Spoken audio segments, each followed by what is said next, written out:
Monsieur le Premier ministre. Merci. La parole est à présent à Monsieur Julien Oudoul pour le Rassemblement national. Merci Madame la Présidente. Ma question s'adresse à Monsieur le Premier ministre. Il y a 12 ans, jour pour jour, le 19 mars 2012, le terroriste islamiste Mohamed Merah semait la mort et l'horreur à l'école juive Ozar HaTorah de Toulouse. Chers collègues, n'oublions jamais les victimes innocentes de cet attentat ignoble. Gabriel Sandler, 4 ans. Arié Sandler, 5 ans. Myriam Monsonego, 7 ans. Jonathan Sandler, 30 ans. 12 ans après, le cancer de l'antisémitisme contamine les plus grandes écoles et les universités. Fondée pour éveiller les consciences et former les élites, Sciences Po Paris s'est transformée en centre de recrutement islamo-gauchiste. Après le Hijab Day et la promotion du voile islamique en 2016, après la soumission à l'idéologie wokiste, Sciences Po dérive vers l'antisémitisme.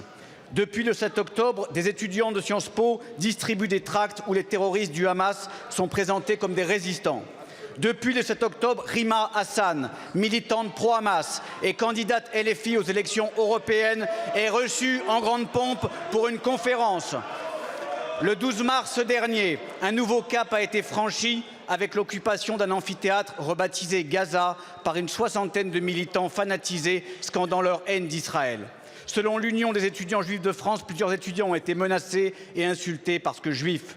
Un simple incident pour le leader de l'extrême gauche islamiste, Jean-Luc Mélenchon. Les étudiants juifs ont peur de cette montée de haine. Ils craignent aussi vos ambiguïtés et vos lâchetés.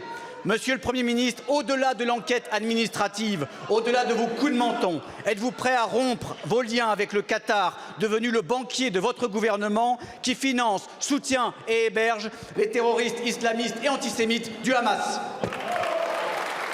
Je vous remercie. La parole est à Madame Sylvie Retailleau, ministre de l'Enseignement supérieur et de la Recherche. Merci Madame la Présidente. Monsieur le député Oudoul, tout d'abord, je voudrais redire, pour reprendre les propos du Premier ministre, oui, l'antisémitisme est un poison. L'antisémitisme, et ceci, quels que soient ses masques, est un fléau. C'est notre ligne claire, c'est la tolérance zéro. L'université fait effectivement partie intégrante de la société. Elle partage ses forces et ses lumières, mais elle doit aussi affronter ses tensions et ses maux les plus sombres. Vous m'interrogez sur les événements de Sciences Po Paris en particulier. Alors je voudrais vous dire, comme à chaque fois, ma méthode, c'est l'objectivation des faits et c'est tout le sens du signalement au procureur, si vous m'écoutiez, que nous avons annoncé avec le Premier ministre à l'aide d'un article 40 qui a été déposé pour que la justice soit saisie et fasse son travail.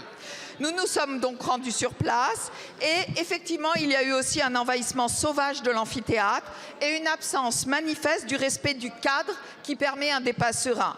Toute cette assemblée connaît aussi notre et mon entière mobilisation sur la lutte contre l'antisémitisme. Mais je voudrais venir, monsieur le député, ne comptez pas sur moi pour participer au blanchiment du parti des héritiers de Pétain. Ne comptez pas sur moi pour participer à celui du parti des Gudards et des identitaires.